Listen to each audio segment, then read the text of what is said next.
I joined the National Guard my senior year in high school, went to summer camp after I graduated, and that fall enrolled in college and promptly forgot about the Guard.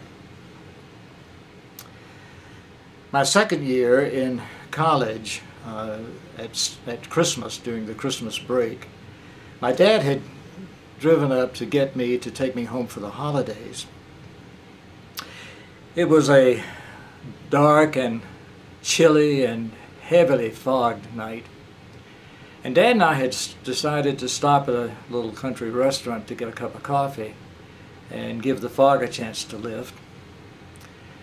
As we walked into the restaurant, the radio was playing Irene Goodnight. And as we sat down to order and the waitress approached us, the music was interrupted. And we heard the voice of President Harry Truman announcing that he was activating the 31st Dixie Division of the Alabama-Mississippi National Guard for service in Korea, in the Korean conflict, it was called. When the music resumed, my dad said, "Are you still in the Guard?" And I said, I don't know. I guess I better check it out in the morning. Next morning, I went into the office of the lawyer who was the company commander of the National Guard unit. I found out that yes, indeed, I was still in the Guard. And in January, I was at Fort Jackson, South Carolina, being processed into infantry. A year later, I was in the harbor of Incheon, Korea.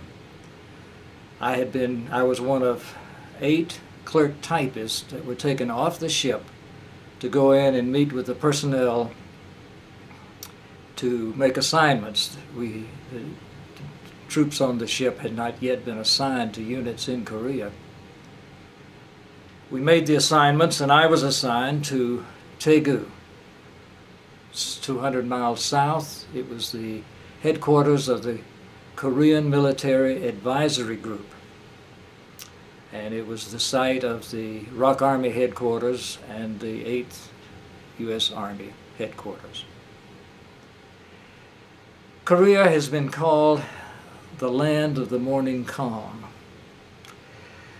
But if there was any calm in 1952, it was a very uneasy one.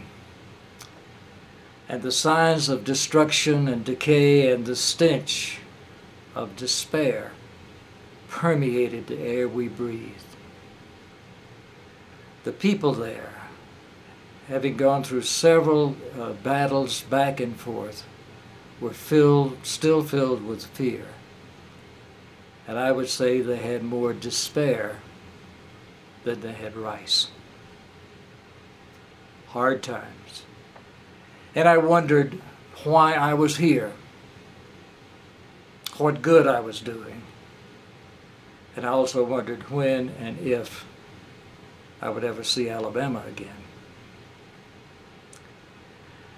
I was assigned as a clerk typist and chaplain's assistant.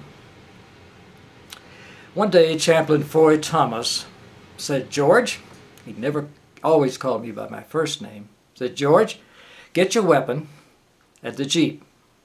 We're going to take a little trip up to the orphanage." And as we rode up the hill toward the orphanage, he told me this story. About a year before, the 7th Cavalry Regiment was about 15 miles north of Seoul in a valley, and they were chasing the communists back toward the north.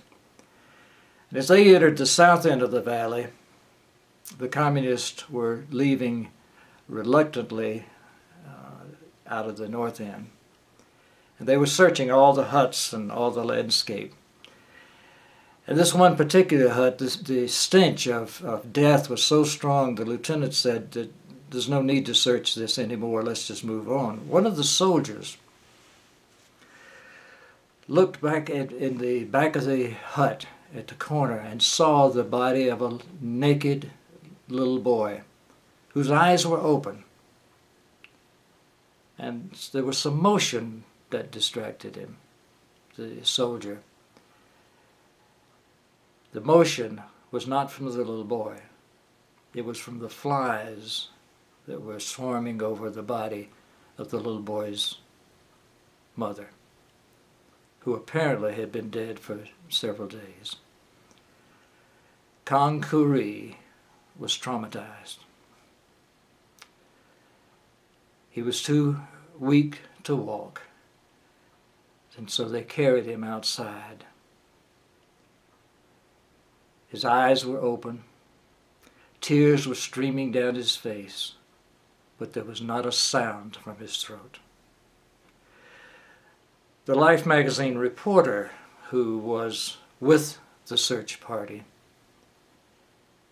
wrote an article, and he titled it, "The Little Boy Who Wouldn't Smile." And the question was, if he lived, which was doubtful, would he ever be able to talk again, much less smile?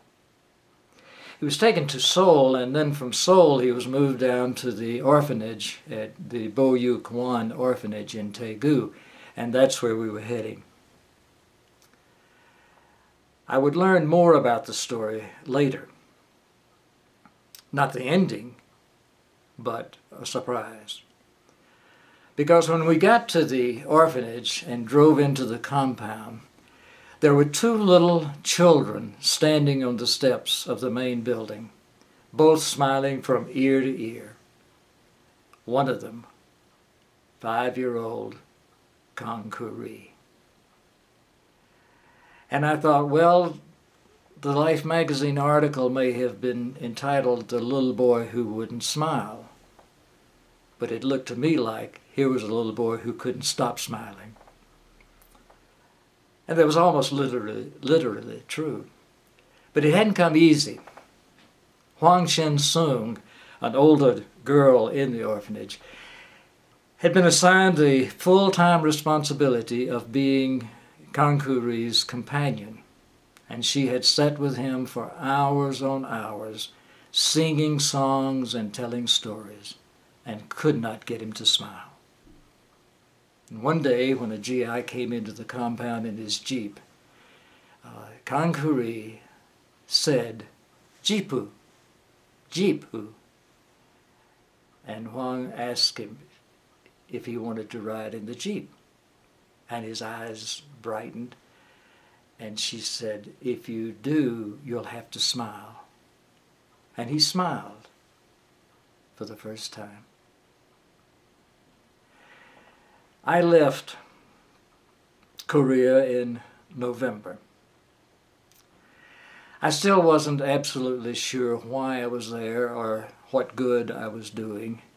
I did know that I was on my way back to Alabama. But I was beginning to understand what a Hispanic friend of mine means when he says, "La esperanza muere ultima," hope dies last. Because if you could see the smile, and you'll see it in the picture that I've posted on the blog, but if you could have seen the smile of that little boy, knowing where he had come from, the depths of the darkness out of which he had come, you too would believe that out of the deepest of darkness there can come hope. I left Korea a changed man, and Kang Koo Ri is one of the reasons.